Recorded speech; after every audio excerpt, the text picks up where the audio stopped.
برحب بيك يا فنان. يا حبيبي يا دي يعني حاجة جميلة جدا انك انت تشرفنا في معرض مراكب الشمس. ده انا اللي متشرف جدا ومبسوط والله، كمان ان انت دي السيمبوزيوم السادس.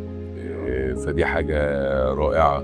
يعني انا بحب جدا فكرة ان انت بتجيب فنانين من كل دول العالم كل سنة يجوا يرسموا هنا في المعرض بتاعك في اي مكان انت بتختاره. يعني هي اصلا موضوع دعاية لسياحة البلد بشكل راقي جدا. في تبادل ثقافات بقى مهم جدا ما بين الفنانين دول، وده بيحصل هنا في مصر.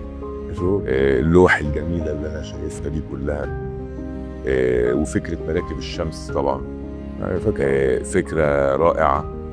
لا مبسوط جدا والله يا اسماعيل، ما شاء الله الموضوع جميل قوي، عاملين شغل رائع بصراحة.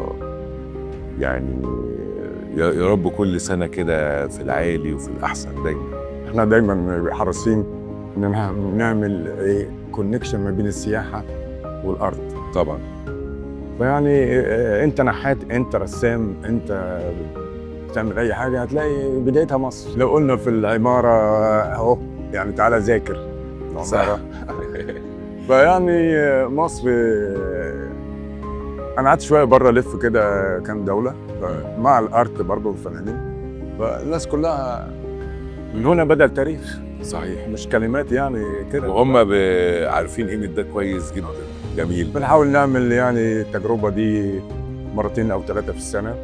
انا سعيد انك انت معنا. ده انا اللي مبسوط جدا جدا، وبشكرك على الدعوة الرائعة دي. ويا رب كل سنة يا حبيبي مراكب الشمس دي فكرة عبقرية. عندنا مراكب الشمس في اكتوبر. يا سلام. بنعمل يعني مايو اكتوبر. حلو قوي. اللي ما جاش المره دي مناسبين جدا. وبتتغير طبعا الفنانين مع الوقت. بيتغير، وكل سيمبوزيوم بيجي مجموعه، في اللي بيكرر. ما هو اللي بيجي هنا بيشرب من نيلها. يعني لازم يرجع تاني. موجود عظيم، وحاجه مشرفه جدا بنفتخر بيها يعني. مبروك يا حبيبي. حبيبي، مبروك. حبيبي.